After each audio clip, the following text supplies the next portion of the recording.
नमस्कार मित्रांनो, मी संतोष तुमच्या सगळ्यांचं स्वागत करतोय विद्या प्रबोधिनीच्या आपल्या सायन्सच्या सिरीजमध्ये. आणि या सायन्सच्या सिरीजमधलं स्टेट बोर्डची आपण जी सिरीज सुरू केली होती त्याच्यामधलं हे ऑलमोस्ट शेवटचं लेक्चर असेल. ऑलमोस्ट म्हणजे ऍक्च्युअली ते शेवटचं लेक्चर असेल ज्यामध्ये आपण 10वी भाग 2 जे त्याचा शेवटचा आपला जो पार्ट राहिलाय तो पण महत्त्वाचा पार्ट आहे. खरं तर क्लासिफिकेशनचा तो पार्ट डिस्कस करतोय आपण. पण तेच की सगळ्यांना परत विनंती आहे की ही जी सिरीज आहे तुम्ही सुरुवातीपासून बघा. व्हिडिओ जे आहेत ते व्हिडिओ तुमच्या मित्रांच्या पर्यंत शेअर करा, कारण का हे जे आपण कलेक्टिव्ह एफर्ट्स घेतलेत सगळे सायन्ससाठीचे तर ते सगळ्यांच्या पर्यंत पोहोचणं गरजेचं आहे. तुमच्या सगळ्यांच्या पर्यंत हे व्हिडिओ पोहोचणं त्या माध्यमातून तुम्हाला तुमच्या एक्झामला फायदा होणं फार गरजेचं आहे. अजूनही बघतोय पण की राज्यसेवा असेल किंवा कंबाईन असेलच्या डेट्स देखील पुढे जात आहेत आणि त्या केसमध्ये तुम्हाला भरपूर वेळ मिळेल मधल्या प्रिपरेशनसाठी. हा एक क्रुशियल सब्जेक्ट आहे जो की बऱ्याच लोकांना त्रास देतोय. आणि ही जी आपली पूर्ण सिरीज आहे जवळपास एक 27-28 लेक्चर्स आपण यामध्ये कंडक्ट केले. जवळपास तास-तासभराची लेक्चर्स आहेत तुमची. सो 27-28 तासांचा एक चांगला कंटेंट तुम्हाला डिलिव्हर करण्याचा आपण प्रयत्न केलेला आहे. ठीक आहे ना. त्यामुळं शक्य असेल तितक्या लोकांच्या पर्यंत हा व्हिडिओ तुम्ही हे व्हिडिओ जे जी प्लेलिस्ट जे ती शेअर करा. तुम्ही देखील ही व्हिडिओ जे आहेत अगदी सुरुवातीपासून जे आहे ते बघून काढा. तुम्हाला नक्कीच काय होईल की एक्झामला या सगळ्या सिरीजचा फायदा होणार आहे. आजच्या व्हिडिओला आपण सुरुवात करूया. ठीक आहे. जो शेवटचा नाही, हा शेवटून 2 नंबरचा टॉपिक आहे ज्याचं नाव आहे प्राण्यांचे वर्गीकरण. प्राण्यांचे वर्गीकरण. आता वर्गीकरण हा टॉपिक आहे तसा नवीन नाहीये. मागच्या काही व्हिडिओज मध्ये आपण काय केलं होतं की याच्याविषयी बोललेलो होतोच आपण. ठीक आहे ना. आता थोडंसं काय करू की डिटेल काही गोष्टी आपण डिस्कस करू. ठीक. थोडंसं हिस्ट्रीचा विचार केला आपण वर्गीकरणाचा. तर ग्रीक तत्ववेत्ता अरिस्टॉटल यांनी बघतोय की सर्वात पहिल्यांदा काय केलं होतं की प्राण्यांचं वर्गीकरण केलं होतं. टिपिकल टाईपचा प्रिलिम्सला येणारा क्वेश्चन तुमचा असतो की प्राण्यांचं पहिलं वर्गीकरण खालीपैकी कोणत्या शास्त्रज्ञ म्हणा का तत्ववेत्याने तुमचं केलं होतं. सो उत्तर काय असेल आपलं तर अरिस्टॉटल तुमचं. ठीक आहे ना. पुढे बघतोय आपण की अरिस्टॉटल यांनी वापरलेल्या वर्गीकरणाच्या पद्धतीला कृत्रिम पद्धत असे म्हणतात. देखील फॅक्ट महत्वाचे लक्षात घ्या. हे तुम्हाला कुठल्याही रेफरन्स बुक मध्ये अशा प्रकारचे स्टेटमेंट बघायला मिळणार नाहीत. मी परत रिपीट करतोय. स्टेट बोर्ड का महत्वाचे आहेत कारण लक्षात घ्या की स्टेट बोर्ड सोडून तुम्ही इतर जे काही रेफरन्स बुक म्हणजे युज कराल ना त्याच्यामध्ये काय होईल, त्याच्यामध्ये हे स्टेटमेंट नक्की असेल की प्राण्यांचं पहिलं वर्गीकरण करणार तुमचा पहिला अभ्यासक कोण आहे तर अरिस्टॉटल आहे. अगदी तुम्हाला हे कुठलंही तुम्ही पुस्तक काढत मार्केटमध्ये अवेलेबल असणार त्या पुस्तकामध्ये तुम्हाला हे स्टेटमेंट 100% बघायला मिळणार. पण हे जे स्टेटमेंट आहे आता जे आपण म्हणलो की अरिस्टॉटल यांनी जे काही पद्धत वापरली होती वर्गीकरणाची तिला कृत्रिम पद्धत म्हणतात, आर्टिफिशियल मेथड म्हणतात. हे स्टेटमेंट मात्र कुठल्याही पुस्तकात मिळण्याची काही नाही की गॅरंटी नाही, शक्यता अजिबात नाही. लक्षात घ्या. त्यामुळे अशा प्रकारचे स्टेटमेंट अशा प्रकारच्या फॅक्ट जे आहेत ना त्या तुम्हाला निव्वळ आणि निव्वळ फक्त स्टेट बोर्ड मध्ये मिळतील. म्हणून स्टेट बोर्ड आपली काय की महत्वाची लक्षात. आणि मध्ये आपली जी सिरीज आहे या सिरीज मध्ये आपण काय केलं की सगळ्या फॅक्ट्स आहेत आपण कव्हर केलेत. बऱ्यापैकी कॉन्सेप्ट पण आपण काय केलं त्यामध्ये कव्हर करण्याचा प्रयत्न केला. त्यामुळं ही होलिस्टिक सिरीज आहे जी तुम्हाला तुमचं सायन्सचं प्रिपरेशन जे आहे ना अगदी इझी करून टाकण्याचं काम करेल तुमचं. ठीक आहे ना. पुढे बघतोय आपण याच्या व्यतिरिक्त थिओफ्रेटस, प्लिनी, जॉन ड्रे आणि कार्ल लिनियस यांनी सुद्धा काय केलं तुमच्या वर्गीकरणाच्या कृत्रिम पद्धतीचा वापर केला होता. अगेन एक टिपिकल टाईपचा क्वेश्चन होऊ शकतो.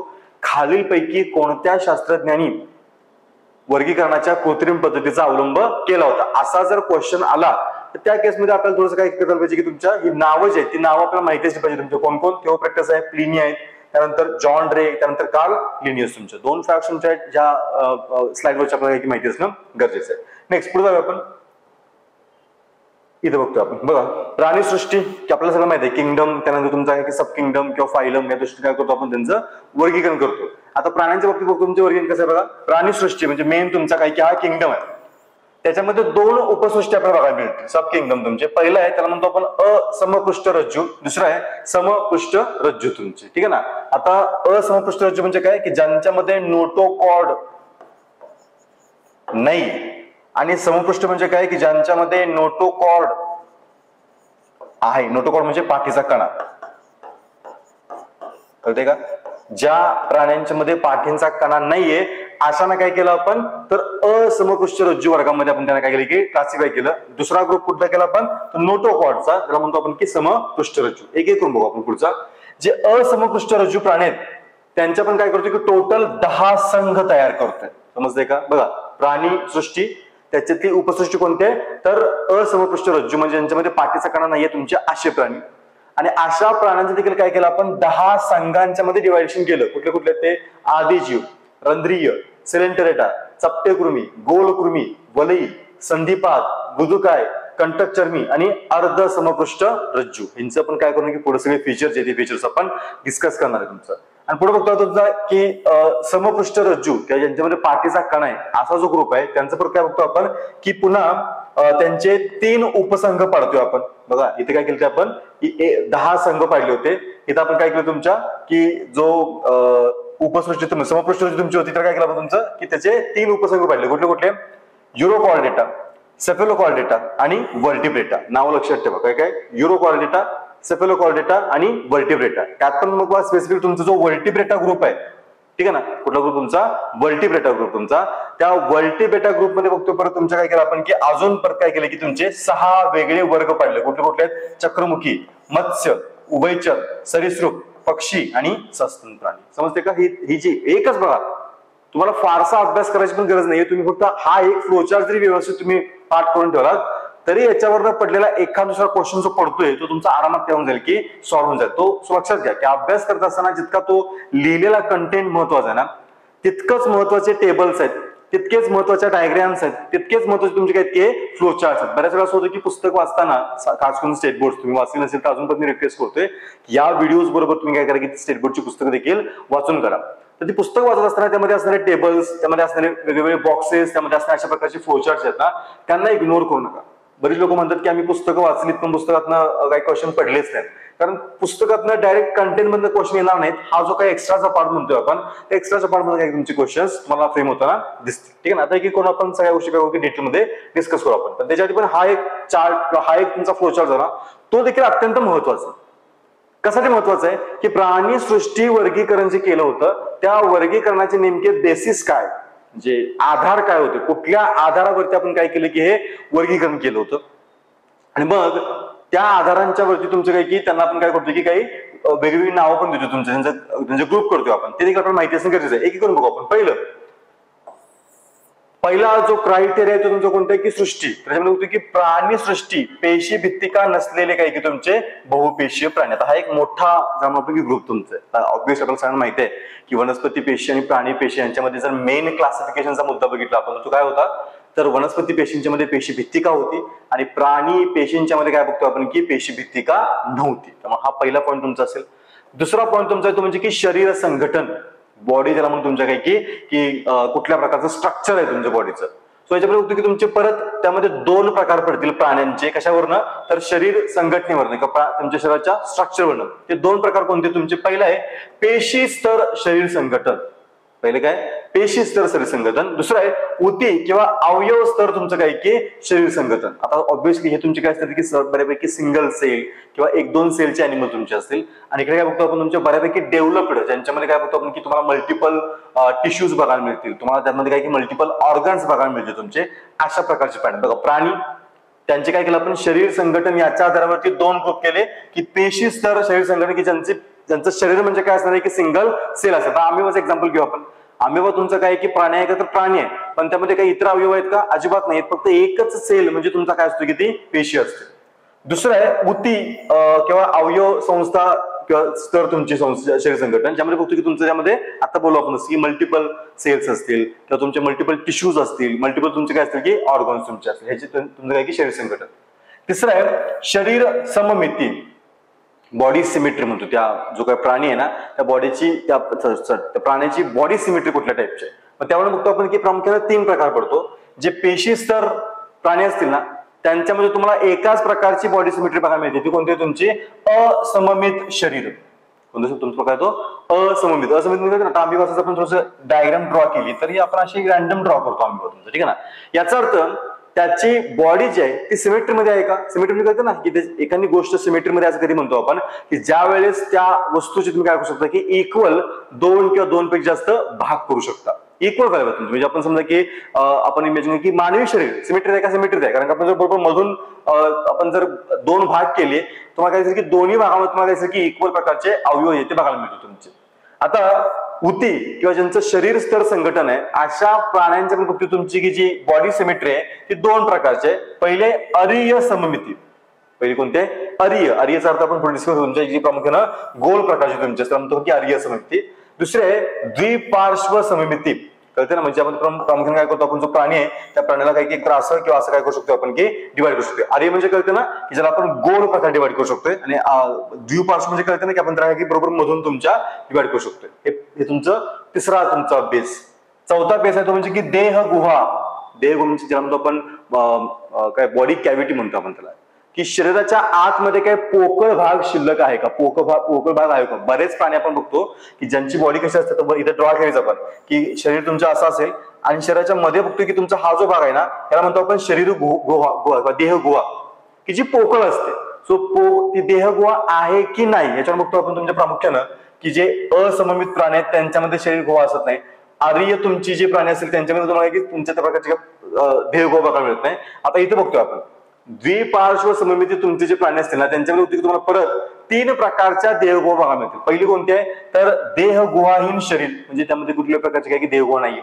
दुसरं फसवी देहगुहा, म्हणजे दिसताना ती देहगुहा दिसते पोकळ भाग पण ते ऍक्च्युअली नाहीये. आणि तिसरं खरी देहगुहा, म्हणजे की तुम्हाला ओरिजिनल तिथे काही की देहगुहा बघायला मिळते. शेवटचा तुमचा की प्राणी संघ, ते रंध्रीय म्हणजे ज्यांच्यावरती काही छिद्र असतील, निडारिया, चपटेकृमी, गोलकृमी, वलई, संधिपाद, मृदुकाय, कंटक चर्म, अर्धसंपृष्ठ तुमचे संपृष्ठ हे आपण सगळे काही डिस्कस करू तुमच्या. हा देखील फ्लोचार्ट जो आहे ना, आणि हा बघा लक्षात काढा, वरील सर्व आधारभूत मुद्द्यांचा वापर करून प्राण्यांचे आधुनिक वर्गीकरण, हे जे बघतोय आपण हे आधुनिक वर्गीकरण आहे प्राण्यांचं. ह्याच्या आधी एक वेगळं वर्गीकरण होतं, पण आता बघतो आपण जे यूज करतोय वर्गीकरण तुमचं कोणतं आहे, हे आधुनिक वर्गीकरण आहे. तेव्हा हा देखील फ्लोचार्ट काय करा की व्यवस्थित लक्षात ठेवण्याचा प्रयत्न करा. पुढे आपण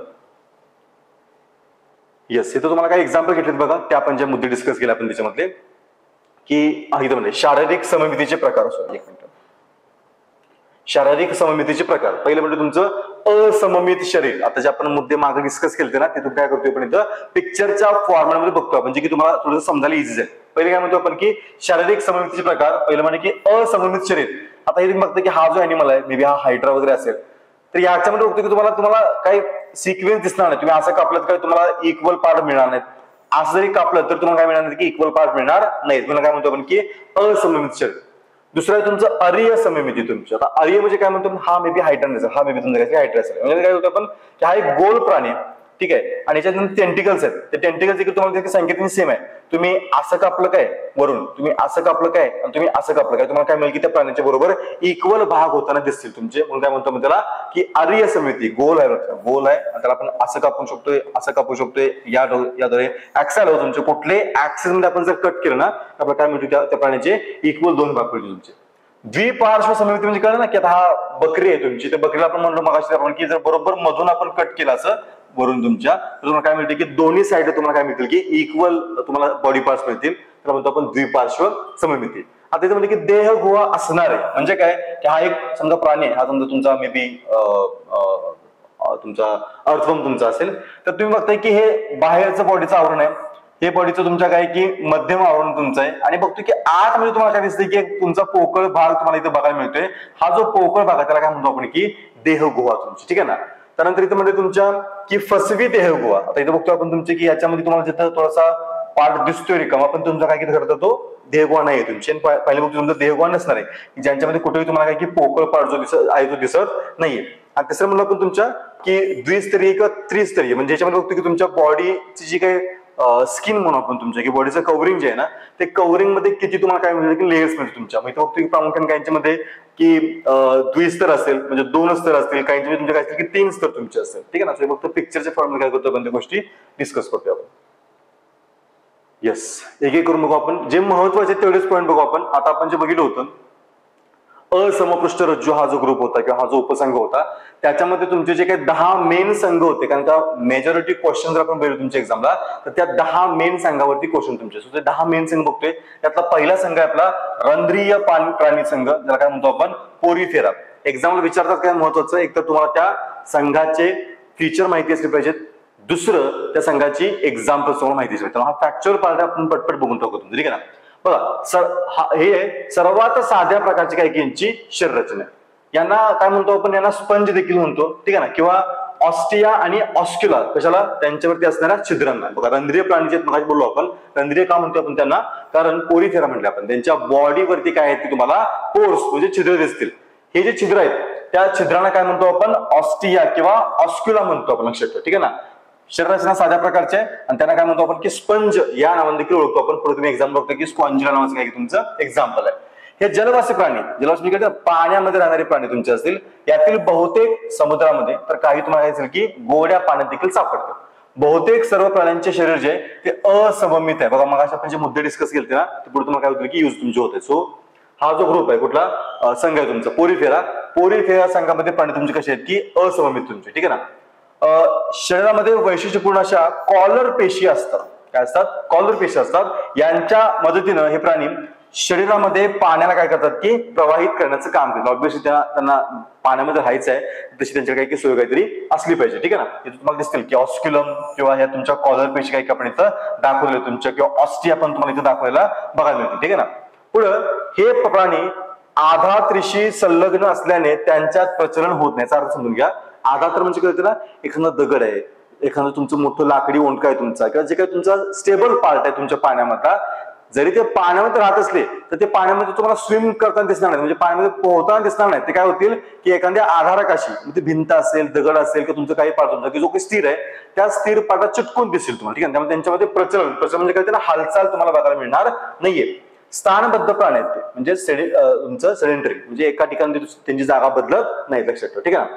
पुढं कंटिका जे ती कॅल्शियम कार्बोनेट किंवा सिलिकाच्या बनलेल्या असतात. कंटिका म्हणजे कळते ना, यांच्या स्पंज सारख्या शरीरास काय म्हणतो आपण? कंटिका किंवा शुकिका म्हणतो आपण. तुमच्या कळते हा जो बॉडी स्ट्रक्चर आहे कसं आहे ते स्पंज सारखं आहे, आणि त्या स्पंज सारख्या स्ट्रक्चर काय म्हणतो आपण? कंटिका किंवा म्हणतो आपण तुमचं तर स्पॅक्युलस तुमची म्हणतो किंवा शुकिका म्हणतो आपण.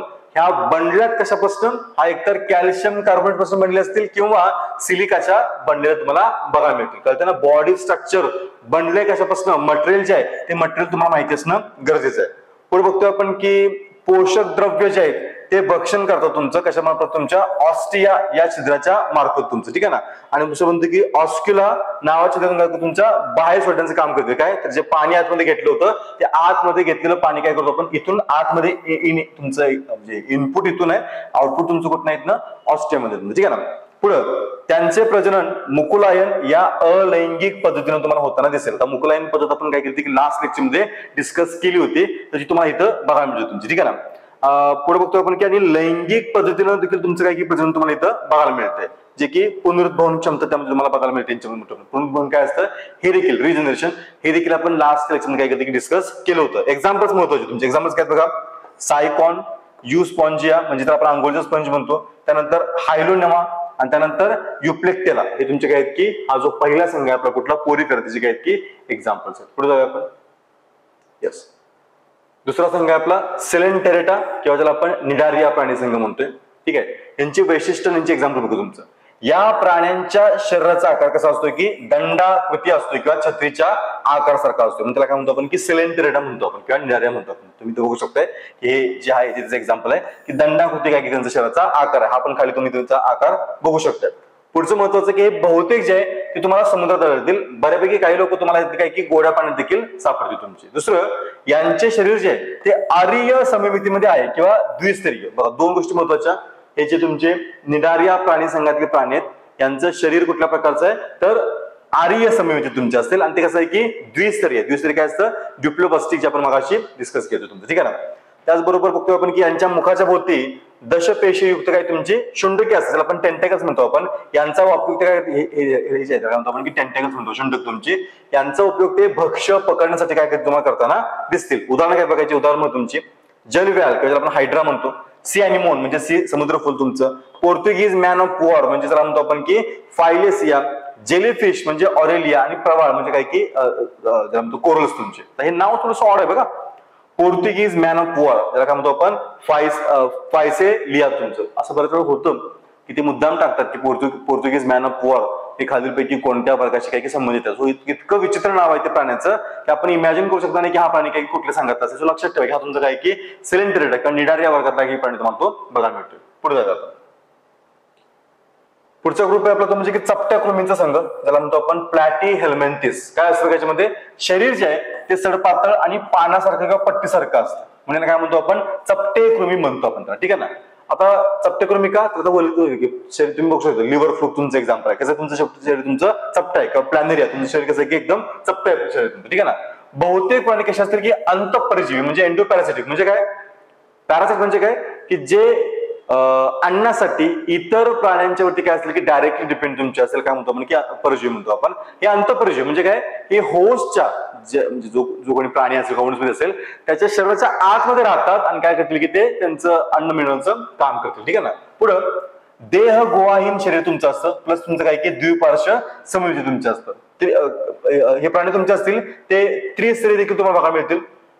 शरीर जे आहे ते बहिर्जन स्तर, मध्यजन स्तर आणि अंतस्तर जे मागाशी आपण डिस्कस केलं या 3 स्तरांच्या पासून बनलेलं तुम्हाला बघायला मिळेल. प्राणी जे आहेत ते उभयलिंगी असतात. म्हणजेच काय की एकाच प्राण्यामध्ये नर आणि मादी अशा दोन्ही प्रजनन तुम्हाला बघायला मिळते. तुमचं एक्झाम्पल कायचे प्लॅनेरिया, लिव्हर फ्लूक, पट्टकृमी तुमचे काय की एक्झाम्पल्स तुमचे असतील. ठीक आहे ना. बाकीची आपल्याला तशी फारशी आवश्यकता नाही. एक्झाम्पल्स परत एकदा बघून ठेवा आणि त्यांचे फीचर्स पण काय करा की बघून ठेवा. नेक्स्ट पुढचा ग्रुप आहे आपला तो म्हणजे की गोलकृमी संघ, प्राणी संघ ज्याला म्हणतो आपण ॲस्केलमेंथिस. वैशिष्ट्य काय बघा शरीर लांबट आहे, बारीक धाग्यासारखं आहे किंवा दंडगोलाकार तुमचं असतं म्हणजे काय म्हणतो आपण की गोलकृमी म्हणतो आपण. प्राणी जे आहेत ते स्वतंत्र राहणारे किंवा कसे असते तुमचे अंतरपरजीवी असतात. अंतरपरजीवीचा अर्थ आपण आता डिस्कस केला. एक तर ते स्वतंत्र राहतील किंवा कसे असेल ते अंतरपरजीवी असतील. ठीक आहे ना. स्वतंत्र राहणारे प्राणी असतील ते एकतर जलवासी असतील किंवा काय असतील की भूचर. आता अंतःपरजीवी काय असतील जे एखाद्या प्राण्याच्या शरीरात राहतील. जे बाहेर राहतात स्वतंत्र ते एकतर काय असतील की एकतर जलचर असतील किंवा कसे असतील तुमचे भूचर तुमचे असतील. यांच्यामध्ये बघतो आपण की आभासी देहगोह आपल्याला बघायला मिळते कशामध्ये तुमच्या प्लॅटिहेल्मिंथिस तुमचं. त्यानंतर कृमींचे शरीर अखंडित असून त्याच्याबद्दल होते की भक्कम तुमचं काय असते की उपचर्म असते. उपचर्म म्हणजे एक पडदा असतो तुमचा जो काय करतो त्यांच्या बॉडीला प्रोटेक्ट करण्याचं काम करतो. ठीक आहे ना. हे प्राणी एकलिंगी असतात. समजे एकलिंगी म्हणजे उभयलिंगी आणि एकलिंगी. उभयलिंगी म्हणजे एकाच प्राण्यामध्ये 2 लिंग तुम्हाला बघायला मिळते प्रजनन संस्था. इथे मात्र काय म्हणतो की एकच लिंगी म्हणजे नर आणि मादी काय असतील की वेगवेगळे असतील. उदाहरण बघा पोटातील जंत ज्याला आपण ॲस्कॅरिस म्हणतो, हत्ती पाय रोगाचा जंत ज्याला आपण काय म्हणतो की फिलारिया वर्म आणि डोळ्यातील जंत ज्याला म्हणतो आपण लोहा लोहा नाव शकतो काय त्यांचा लोहा लोहा हे काय डोळ्यातला जंत आहे. ॲस्कॅरिस पोटाचा जंत आहे आणि हत्ती रोगाचा जंत कोणता तुमचा तर फिलारिया. हे प्रामुख्याने बघतो आपण तुमचे जे ॲस्केलमेंथिस आहेत ना ते ॲस्केलमेंथिस मानवामध्ये काय करतील तुम्हाला कोणत्या ना कोणत्या प्रकारचा आजार किंवा रोग उत्पन्न करताना तुम्हाला ते बघायला मिळतं. लक्षात ठेवा. ठीक आहे ना. पुढचं नेक्स्ट बघूया आपण की वलयी प्राणी संघ त्याला म्हणतो आपण की फायलम ॲनेलिडिया. काय म्हणतो आपण त्याला फायलम ॲनेलिडिया.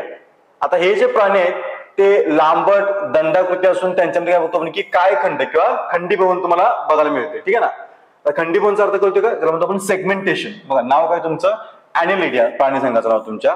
आणि सेगमेंटेशन तुम्हाला आढळते. सेगमेंटेशन म्हणजे ना की तुम्हाला तुकडे देखील दिसेल शरीर तुमचं असेल त्यामुळे तुम्हाला की असे सेगमेंट तुम्हाला बघायला मिळतो. ठीक आहे ना. बहुतेक प्राणी स्वतंत्र राहणे असतात. काही तुमचे बघतो आपण की काय असतील की बाह्य परजीवी असतील. बघा शब्द वेगळा काय बाह्य परजीवी. याचा अर्थ काय असतो की हे पण दुसऱ्या प्राण्याच्या शरीरावरती जगण्याचं काम करतील फक्त ते शरीराच्या काय असतील की बाहेर असं लक्षात ठेवा. ठीक आहे ना. पुढं गोड्या पाण्यात आढळणार आहेत किंवा तुमचे काय असतील की ते भूचर तुमच्या असू शकतील. प्राणी त्रिस्तरीय द्विपार्श्व सममिती आणि त्यांच्यामध्ये बघतो की तुमच्या खरी काय असते की देहगोह असते. कुठला वर्ग बघतो आपण ॲनेलिडिया बघतो आपण. यांच्या सर्वांगाभोवती विशिष्ट प्रकारचं उपचर्म किंवा क्युटिकल असतं. आणि हे जे प्राणी तुमचे परत काय की उभयलिंगी किंवा काय तुमचे एकलिंगी असतील. एक्झाम्पल कायची एक्झाम्पल तुमचे गांडूळ म्हणजे अर्थवर्म, जळू म्हणजे लीच, नेरिस हे तुमचे काय की या ॲनेलिडा किंवा आर्थ्रोपोडा आर्थ्रोपोडा तुमचं ॲनेलिडाच म्हणतो. तुमचं ॲनेलिडा तुमच्या काही वर्गाचे एक्झाम्पल आहे. खालचा वर्ग आपला तो म्हणजे की संधिपाद प्राणी संघ ज्याला म्हणतो आपण फायलम आर्थ्रोपोडा. हा महत्वाचा लक्षात ठेवा. या प्राण्यांना छोट्या छोट्या तुकड्यांनी जोडून तयार केले की उपांगी असतात. तुम्ही जर कधी ऑर्थ्रोपोडा ग्रुपमध्ये प्राणी बघितलं ना बॉडी तुमची अशी असेल, पाय तुम्हाला या प्रकारचे बघायला मिळतील. ठीक आहे ना. सो हे काय म्हणतो तुमच्या छोट्या तुकड्यांनी तुम्हाला बघायला मिळतील. म्हणून त्याला काय म्हणतो आपण संधिपाद किंवा ऑर्थ्रोपोडा म्हणतो. ठीक आहे ना. पृथ्वीवर या संघातील प्राण्यांची संख्या काय की सर्वात जास्त आहे. सो हा पण प्रश्न तुमच्या परीक्षेला बऱ्यापैकी पडून गेलाय की पृथ्वीवरती सगळ्यात जास्त संख्येनं उपलब्ध असणारे प्राणी कोणते आहेत. उत्तर काय आपलं ऑर्थ्रोपोडा. हा म्हणून काय की तुमच्या प्राण्यांचा सर्वात तुमचा मोठा संघ आहे. त्याची काय आवश्यकता नाही आपल्याला. ठीक आहे ना. पुढे बघतो आपण या प्राण्यांचे शरीर जे आहे ते त्रिस्तरीय देहगोहा सत्य म्हणजे खरीच तुमची देहगोह असेल, द्विपार्श्व सममिती तुमची असेल आणि काय तुमचं शरीर कसं आहे की खंडीभूत शरीर तुम्हाला बघायला मिळते. यांचं शरीर जे आहे त्याच्या भोवती बघतोय की तुम्हाला कायटिन युक्त काय मिळते की बाह्य कंकाल बघायला मिळते. एक्झाम्पल काय ते एक्झाम्पल होती क्वेश्चन तुला पाठवत राहायचं. खेकडा, कोळी, विंचू, पैसा किडा, गोम, झुरळ, फुलपाखरू, मधमाशी. बघा लक्षात घ्या ज्या ज्या प्राण्यांचे पाय तुम्हाला अशा प्रकारचे बघा मिळतील, ते सगळे प्राणी तुमचे काय आहेत की या ऑर्थ्रोपोडा ग्रुपचे काय आहेत की सदस्य आहेत. म्हणजे बघतो की तुमचा तो सगळ्या मुंग्या, सगळे डास, सगळे कीटक तुमचे काय आहेत की ऑर्थ्रोपोडा ग्रुपचे सदस्य आहेत, लक्षात ठेवा. ठीक आहे ना. पुढचा ग्रुप बघतोय आपण आता, तो आहे मृदुकाय प्राणी संघ, ज्याला म्हणतो आपण मोलुस्का. काय म्हणतो मोलुस्का आपण? त्या प्राण्याचं शरीर जे आहे ते मऊ किंवा बुळबुळीत असतं, त्याला काय म्हणतो आपण की मृदुकाय प्राणी संघ म्हणतो आपण. ठीक आहे ना. हा प्राण्यांच्या मधला दुसरा सर्वात मोठा संघ आहे. लास्ट इयरच्या तुमच्या कंबाईनच्या मेन्सला हा क्वेश्चन पडला होता की प्राण्यांच्या मधला दुसरा सर्वात मोठा संघ कोणता? उत्तर काय आपलं असेल तर मृदुकाय. पहिला कोणता होता? पहिला होता ऑर्थ्रोपोडा, दुसरा कोणता तुमचा मोलुस्का, लक्षात ठेवा. ठीक आहे ना. हे जे प्राणी आहेत एक तर जलचर असतील किंवा काय असतील की भूचर. जलचर जातो तर पाण्यात राहणारे, भूचर म्हणजे जमिनीवरती राहणारे. जलचर मृदुकाय प्राणी हे बहुतेक समुद्रात तुमचे असतील आणि काही तुमचे काय असतील की गोड्या पाण्यात तुमचे असतील. शरीर कसं आहे? त्रिस्तरीय, देह गुहायुक्त आणि अखंडित तुमचं काय की शरीर तुमचं असेल. गोगल काय सारखे प्राणी बघता बघतो की तुमचं शरीर कसं आहे की द्विपार्श्व सममितीय भागामध्ये. ठीक आहे. बघतो आपण पुढे महत्वाचं काय याच्यामध्ये आहे का, पुढे काय महत्वाचं तुमचं एक्झाम्पल बघा. तुमचं कालं, त्यानंतर द्विपट, शिंपला, गोगल काय आणि ऑक्टोपस हे तुमचे काय आहेत की फायलम मोलुस्काची काही एक्झाम्पल्स तुम्हाला बघायला मिळतील. ठीक आहे ना. नेक्स्ट पुढचा ग्रुप आहे आपला, तो एक कंटक चर्मी फायलम, ज्याला म्हणतो आपण इकॅनोडर्मॅटा. या प्राण्यांच्या त्वचेवर कॅल्शियम कार्बोनेटचे काटे असतात, त्याला काय म्हणतो आपण कंटक चर्मी. लक्षात ठेवा, हे मटेरियलचं नाव ठेवा. काय म्हणतो आपण त्याला? Calcium carbonate. हे जे प्राणी आहेत बघता येतील, सी आर्चिन, सी कुकुंबर तुमचे किंवा तुमचा तारा मासा, यांच्या बॉडीवर तुम्हाला काटे दिसतील आणि काटे बनतात कशापासून? तर कॅल्शियम कार्बोनेटचे. ठीक आहे ना. हे प्राणी बघतो की तुमच्या समुद्रात तुम्हाला सापडतील. फार महत्वाचं तुमचं आहे. त्रिस्तरीय, देह गुहायुक्त तुमचं होते की प्रौढांच्या मध्ये पंच आर्य समिती आपल्याला बघायला मिळते. शब्द लक्षात ठेवा, कुठली? पंच आर्य समिती, या प्रकारची ही पंच आर्य समिती. ठीक आहे ना. ही जे बघतो आपण ही तुम्हाला या प्राण्यांच्या मध्ये बघायला मिळते. हे प्राणी नलिकापात म्हणजे ट्यूबफिट यांच्या साह्याने प्रजनन करतात. ही देखील फॅक्ट आहे की महत्वाची आहे की इकॅनोडर्मॅटा किंवा कंटक चर्मी वर्ग जो आहे तुमचा प्राणी संघ तुमचा, याच्यातले प्राणी कशाच्या साह्याने काय करतात की तुमच्या प्रजनन करतात? उत्तर काय आपलं तर ट्यूबफिट किंवा नलिकापात तुमचं. यांचे कंकाल जे आहे ते कॅल्शियम युक्त कंटिकेचे स्पाइनचे किंवा तुमच्या पट्टिकांचं बंडल असते की आपण वरती डिस्कस केलं. आणि या प्राण्यांच्या मध्ये काल आपण बोलतो आपण की पुनरुद्भवन किंवा पुनर्निर्मितीची क्षमता असते. म्हणजे समजा की हा आर्म तुटला तर आपण काय तुमचं नवीन तारा मासा तयार तुमचा होऊ शकतो. एक्झाम्पल तुमची तारा मासा, सी अर्चिन, त्यानंतर ब्रिटल स्टार आणि सी कुकुंबर तुमचे काय त्याची एक्झाम्पल्स आहेत. ठीक आहे ना. नेक्स्ट पुढं, आता बघतो आपण की हे तुमच्या मनातले 10 संघ आपले संपले. तुमचे पुढचं तुमचं होतं की असमपृष्ठ रज्जू प्राणी संघ, तर म्हणतो आपण फायलम हेमिकॉर्ड तुमचं. ठीक आहे ना. याचं जे शरीर आहे ते 3 भागात तुमच्या काही विभागलं तुमचं असेल. शुंड, त्यानंतर गळपट्टी, त्यानंतर प्रकांड तुमचं, प्रोबोसिस, कॉलर आणि त्यानंतर ट्रंक. यात बघतो तुमचा जो शुंडाचा पार्ट आहे त्यामध्ये फक्त काय असतो तुमचा पृष्ठरज्जू असतो. मला काय म्हणतो आपण की अर्ध समपृष्ठरज्जू प्राणी. सॉरी मी असमपृष्ठ म्हणलो, अर्ध समपृष्ठ म्हणजे काय? मागाशी जे होते त्यांच्यामध्ये तुम्हाला काय की तो जो म्हणतो आपण तुमचा की कणा जो म्हणतो तुमचा पाठीमध्ये तुमच्या, तो बघायला मिळत नाही. याच्यामध्ये काय बघतो आपण तुमच्या की फक्त जो शुंडाचा भाग आहे त्याच्यामध्ये तुम्हाला फक्त काय दिसतो की पृष्ठरज्जू बघायला मिळतो. या प्राण्यांना साधारणपणे अकॉर्न कृमी असं म्हणतात. नाव लक्षात ठेवा, कळते का? अर्ध समपृष्ठरज्जू प्राणी संघ जो आहे त्याच्यातल्या प्राण्यांना काय म्हणतो आपण तर अकॉर्न कृमी म्हणतो आपण. ठीक आहे ना. हे सागर निवासी प्राणी असून वाळूत बेडे करून तुम्हाला राहतात ते बघायला मिळतं. लक्षात ठेवा. ठीक आहे ना. आणि मग याच्याबद्दल एक्झाम्पल काय म्हणते का? हा एकलिंगी वगैरे तुमचं एक्झाम्पल मध्ये तुमचं ब्लॅनोग्लॉसस आणि सॅक्लोग्लॉसस तुमचे, त्याची काय की 2 मेजर एक्झाम्पल्स आहेत. ते फक्त काय लक्षात ठेवा, अर्ध समपृष्ठरज्जू प्राणी यांच्यात काय बघतो आपण तुमचं की जी फक्त शुंडाचा पार्ट आहे, इथं तुम्हाला काय असेल की पृष्ठरज्जू बघायला मिळेल. एक्झाम्पल तुमची काय कोण आहे तुमचं तर ब्लॅनोग्लॉसस आणि त्यानंतर सॅक्लोग्लॉसस तुमचे काय की एक्झाम्पल्स तुम्हाला बघायला मिळतील. लक्षात ठेवा. ठीक आहे ना. पुढचं जो आहे तो समपृष्ठरज्जू प्राणी संघ, ज्याला म्हणतो आपण फायलम कॉर्डेटा. यांचं काय होतं की यांच्या शरीरामध्ये आधार देणारा काही की पृष्ठरज्जू असतो. लक्षात ठेवा. ठीक आहे ना. जो आपण मगाशी बोलू तुमचं समपृष्ठरज्जू प्राणी या एकाच संघात समाविष्ट केलेले आहेत. समपृष्ठ प्राणी संघाचे 3 उपसंघाचे वर्गीकरण आपण मगाशी बोलू तुमचं, त्यातलं एक एक करून बघू तुमचं की पहिला उपसंघ जो आहे, ठीक आहे, तर त्याचं नाव आहे युरोकॉर्डेटा. कळते का? समपृष्ठरज्जू प्राणी संघ त्याचे काय म्हणतो आपण की 3 उपसंघ. पहिला कोणता तुमचा युरोकॉर्डेटा. यात काय बघू, हे जे प्राणी आहेत युरोकॉर्डेटा ते सागर निवासी आहेत म्हणजे समुद्रात राहणारे. यांचे शरीर कुंचकू किंवा चर्मसाम्य आवरण तुमच्या आच्छादलेलं असेल. यांच्या आळ्या स्वतंत्रपणे पोहणाऱ्या असतात. याची काय आपल्याला आवश्यकता तुमचं ठीक आहे. एक्झाम्पल फक्त बघा तुमचे युरोकॉर्डेटाचे काही एक्झाम्पल फक्त बघा. काय? हर्डमानिया, त्यानंतर डोलिओलम, त्यानंतर आयकोप्लुआ, हे तुमचे काय की एक्झाम्पल्स. फक्त हे एक्झाम्पल बघून घ्या, बाकी ज्याची काय आपल्याला आवश्यकता फारशी तशी नाहीये. नेक्स्ट पुढचा आहे तो म्हणजे उपसंघ तुमचा काय की शीर्ष समपृष्ठरज्जू प्राणी, त्याला म्हणतो आपण सेफेलोकॉर्डेटा.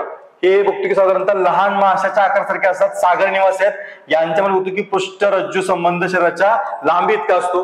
ग्रसनी मोठी असून तिला काय होतं की कल्लतर तुमच्या असतात. उदाहरण तुमचं काय की अँफिऑक्सस काय की एक्झाम्पल आहे कशाचं, तर सेफेलोकॉर्डेटा तुमचं एक्झाम्पल काय अँफिऑक्सस. एवढं ते आठवतं की तुम्हाला काय की सफिशियंट आहे. पुढचा उपसंघ आहे आपला तुमचा तो म्हणजे की पृष्ठवंशी प्राणी, ज्याला म्हणतो आपण की वर्टिब्रेटा तुमचे किंवा कार्निटिया तुमचं म्हणतो आपण.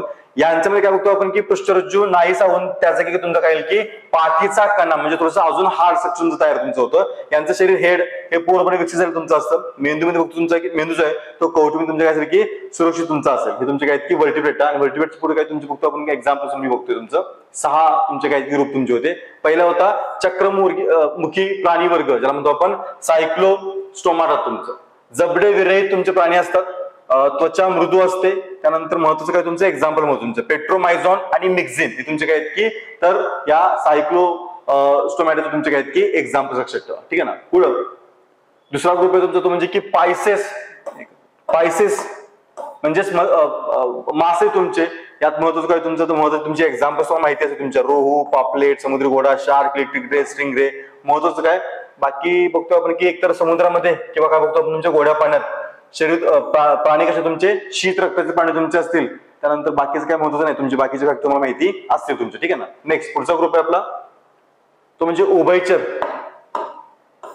म्हणजे अँफिबिया, ज्यामध्ये बघतो की हे प्राणी त्यांच्या डिंबावस्थेमध्ये फक्त काय तुमच्या पाण्यामध्ये असतील आणि जलीय श्वसन करतात. तर प्रौढावस्था तुमच्या काय असतील ते पाण्यात. बघा अँफिबियन म्हणजे काय की जे पाणी आणि जमीन दोन्ही ठिकाणी राहतात. पण त्यांचं वैशिष्ट्य काय हे त्यांच्या डिंब म्हणजे काय ना अगदी सुरुवातीची अवस्था आहे ना त्या सुरुवातीच्या अवस्थेत ते पाण्यात असतील आणि मग पाण्याचं शोषण करतील.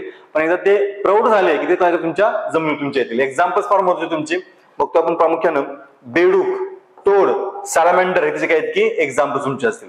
बाह्य कंकाल यांच्यामध्ये नसतं. त्वचा कशी असते तुमची मृदू असते आणि श्वसन जे आहे ते श्वसन त्यांच्या काय होतं की त्यांच्या त्वचेद्वारे होतं. म्हणून मग त्यांची त्वचा काय असते नेहमी वर्ण तुम्हाला दिसेल की ओलसर असते. कशामध्ये तुमच्या उभयचर प्राण्यांची लक्षात ठेवा. ठीक आहे ना अँफिबियन्स मध्ये. नेक्स्ट पुढचा ग्रुप आहे तुमचा सरीसृप किंवा रेप्टाइल्स तुमचे. प्राणी उत्क्रांती क्रमानुसार पूर्णपणे भूचर होऊन सरपटणारे काय की तुमचे पहिले प्राणी म्हणजे ज्यावेळेस बघतो की प्राण्यांची उत्पत्ती तुमच्या समुद्रात झाली.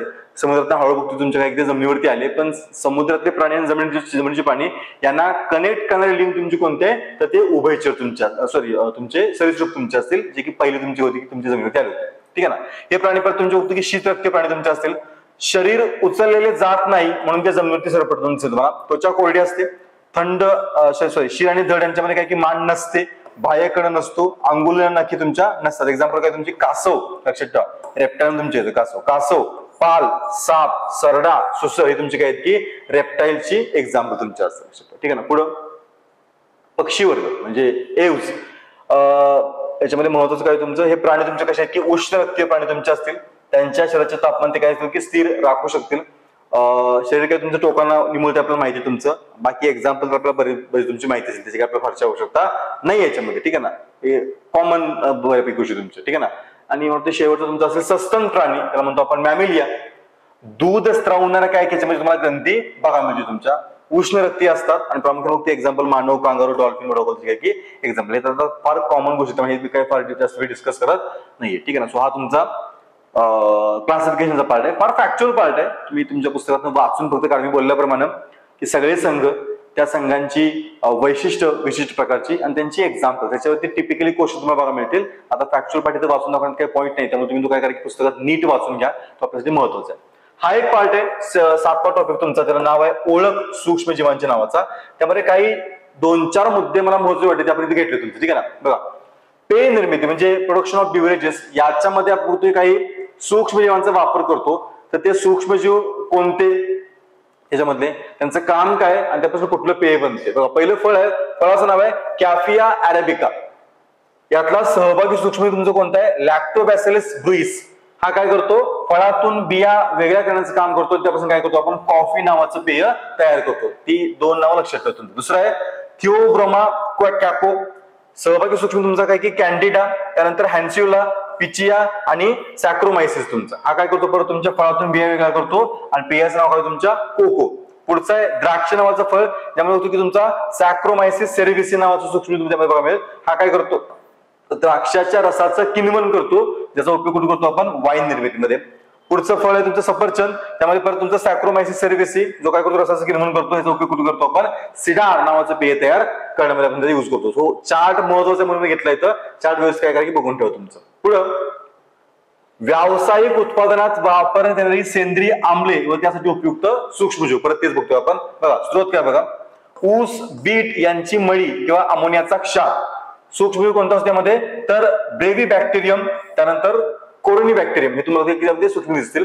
सेंद्रिय आम्ल कोणतं मिळतं तुम्हाला, तर एल ग्लुटामिक आम्ल मिळतं. उपयोग कुठे तुमचा होतो, तर मोनोसोडियम ग्लुटामेट ज्याला आपण अजिनोमोटो म्हणतो, याच्या उत्पन्न त्याचा युज होतो. फार महत्वाचा काय करा की व्यवस्थित लक्षात ठेवा. पुढचा स्रोत तुमचा परत उसाची मळी किंवा क्षार तुमचा. सूक्ष्म तुमचा ऍस्परजिलस नायगर नावाचा, त्यापासून तयार काय करतो आपण सायट्रिक आम्ल तयार करतो. उपयोग करतो ते काही पेय तयार करण्यामध्ये, गोळ्या चॉकलेट तुमच्या उत्पादनामध्ये, ठीक आहे ना. पुढचा स्रोत आहे ग्लुकोज किंवा कॉर्न स्टिप लिकर तुमचं. सूक्ष्म तुमचा ऍस्परजिलस नायगर आहे. सेंद्रिय आम्ल तुमचं ग्लुकॉनिक आम्ल आहे. उपयोग तुमचा कॅल्शियम आणि लोह कमतरता भरून काढणे तुमच्या क्षारांच्या उत्पादनामध्ये. पुढचा स्रोत आहे आपला मळी किंवा कॉर्न स्टिप लिकर. बॅक्टेरिया सूक्ष्म तुमचा लॅक्टोबॅसिलस डेलिब्रोकी. सेंद्रिय आम्ल आहे तुमचं लॅक्टिक आम्ल आणि उपयोग तुमचा कुठे होतो, नायट्रोजनचा स्रोत किंवा जीवनसत्वांचे उत्पादन करताना. पुढचा आहे मळी व कॉर्न स्टिप लिकर, ऍस्परजिलस फेरिसम, त्यानंतर ऍस्परजिलस इटॅकॉनिसम. आणि सेंद्रिय आम्ल कोणतं तुमचं, तर इटाकॉनिक आम्ल, आणि उपयोग तुमचा कागद वस्त्र प्लास्टिक उद्योगात तुमचा काय करतो यांचा युज करतो. टेबल आहेत, नाव दृश्य अवघड आहेत, पण एक्झामला पडण्याची शक्यता फार जास्त आहे. त्यामुळे हे दोन्ही टेबल काय करा की व्यवस्थित तुम्ही मेमोराइज करण्याचा प्रयत्न करा. नेक्स्ट पुढचा टेबल आहे की सूक्ष्मजीव क्रियेनं मिळवलेले पदार्थ आणि त्यांचं कार्य. इथे बघतोय आपण की सूक्ष्मजीव क्रियेनं काही पदार्थ आपण मिळवतोय, त्यांचं काही की उपयोग आपण कुठे करतोय. पहिलं बघा सिट्रिक आम्ल, मॉलिक आम्ल, लॅक्टिक आम्ल. उपयोग तुमचा कुठे होतो, आम्लता प्रदान करण्यामध्ये. त्यानंतर ग्लुटामिक आम्ल, लायसिन, त्यानंतर ट्रिप्टोफॅन. उपयोग कुठे तुमचा होतोय, प्रथिन बांधणी करण्यामध्ये. नायसिन, त्यानंतर नॅटामायसिन. उपयोग तुमचा सूक्ष्मजीव प्रतिबंधक म्हणून. त्यानंतर ऍस्कॉर्बिक आम्ल ज्यामध्ये व्हिटॅमिन सी, B12, B2 याचा तुमचा उपयोग होतोय अँटीऑक्सिडंट किंवा जीवनसत्व तुमच्या. पुढे बीटा कॅरोटीन, त्यानंतर लायकोपिन, त्यानंतर झॅन्थिन आणि ल्युटिन्स हे तुमचे काही पदार्थ आहेत ज्यांचा उपयोग आपण खाद्यरंग म्हणून करतो. हे नाव लक्षात ठेवा तुमचं. बीटा कॅरोटीन, लायकोपिन, झॅन्थिन तुमचं, ल्युटिन्स तुमचं. त्यानंतर पॉलिसॅक्राइड, त्यानंतर ग्लायकोलिपिड्स यांचा उपयोग आपण काय करतो की इमल्सिफायर म्हणून करतो आपण. पुढचं व्हॅनिलियन, इथाइल ब्युटेट, फळांचा स्वाद ज्याला म्हणतो आपण. त्यानंतर पेपरमिंट स्वाद, विविध फुले आणि फळांची सुगंध यांचा उपयोग कुठे करतो आपण तुमचा इसेन्स देण्यामध्ये तुमचं किंवा सुगंध द्रव्य तुमचं. त्यानंतर झायलिटॉल आणि ऍस्परटेम यांचा उपयोग फक्त गोडी देण्यामध्ये किंवा उष्मांक कमी करण्यामध्ये तुमचं, ठीक आहे. फक्त मुद्दे काय करा की लक्षात ठेवा. त्यातलं काय उपयोगाचं आहे का आपल्याला, ठीक आहे एक मिनिट. हा, समुद्रामध्ये जी काय पेट्रोलियम तेल गळती होते, ठीक आहे, तर ती तेल गळती विषारी ठरू शकते. त्यामुळं इथे एक बॅक्टेरिया बघा तुमचा अल्किनोवोरॅक्स, त्यानंतर बोरॅकिमेन्स, त्यानंतर सुडोमोनोस जीवाणू जे आहेत त्यामधलं बघतो एक जीवाणूमध्ये पिरिडन्स इतर रसायने नष्ट करण्याची काही क्षमता असते. त्यामुळे तेलांचे तवंग नष्ट करायला या जीवाणूचा काय करतो आपण वापर केला जातो. कळते का मी काय नाव त्यांची असतो काय म्हणतो आपण, अल्किनोवोरॅक्स, त्यानंतर बोरॅक्सिमिनस, सुडोमोनास हे जे जीवाणू आहेत त्यांच्याबद्दल तुमचे की हे जे तवंग आहेत ते तवंग नष्ट करण्याची काही क्षमता असते. हायड्रोकार्बोनोक्लास्टिक बॅक्टेरिया ज्याला आपण HCP म्हणतो, त्या सगळ्यांना काही तुमचे हे जे जीवाणू तुमचे काय करतील की अशा प्रकारचा तेलाचा तवंग नष्ट करतील, त्याला काय म्हणतो आपण HCP म्हणतो आपण. HCP हे हायड्रोकार्बनचे अपघटन करून त्यातील कार्बनचा ऑक्सिजनची संयोग करून आणतात. या अभिक्रियेत CO2 व पाणी काय तुम्हाला तयार होताना दिसेल. त्याचबरोबर प्लास्टिकच्या बाटलीच्या आहेत ज्याला आपण PET म्हणतो आपण, पॉलिइथिल, त्यानंतर तुमचं टेरेपेट्रिल, तुमचं पॉलिस्टर, या रासायनिक पदार्थापासून तुमचे बनलेलं असतं तुमचं. हे फक्त नाव लक्षात ठेवा तुमचं, बाकीचे काही फारशा आपल्याला आवश्यकता आजच नाहीये. याची पण काही गरज नाहीये. हे हा पार्ट नाही, ह्याच्या पार्टची आपल्याला गरज नाही तुमच्या. फक्त त्याच्यावरती एकदा क्वेश्चन पडले का नाही, क्वेश्चन नाही तुमच्यावरती, हा तुमचा स्किप होऊ शकतो पाडा, ठीक आहे ना. सोबत सफिशियंट आहे. 10वीच्या विज्ञानाचा हा जो सेकंड पार्ट होता आपला काय की संपलेला आहे. बऱ्यापैकी सगळ्या फॅक्ट्स आहेत त्या आपण काय केलं डिस्कस करून झालेले आहेत. व्हिडिओ सिरीज तुम्हाला आवडली असेल तर नक्की काय लाईक करा. अजून अशी कोणती विषयाची व्हिडिओ सिरीज तुम्हाला स्टेट बोर्डची हवी असेल तर तसं कमेंट बॉक्समध्ये मेन्शन करा. आपण नक्कीच काय करू की त्या विषयाची देखील जी व्हिडिओ सिरीज आहे ती सुरुवात करू आपण, ठीक आहे ना. सो सगळ्यांचं पण एकदम मनपूर्वक म्हणून पण की आभार, तुम्ही काय करताय की सगळी सिरीज बघताय तुमची, आणि आपण या व्हिडिओ सिरीज मध्ये आपण थांबतोय, ठीक आहे ना. Thank you very much.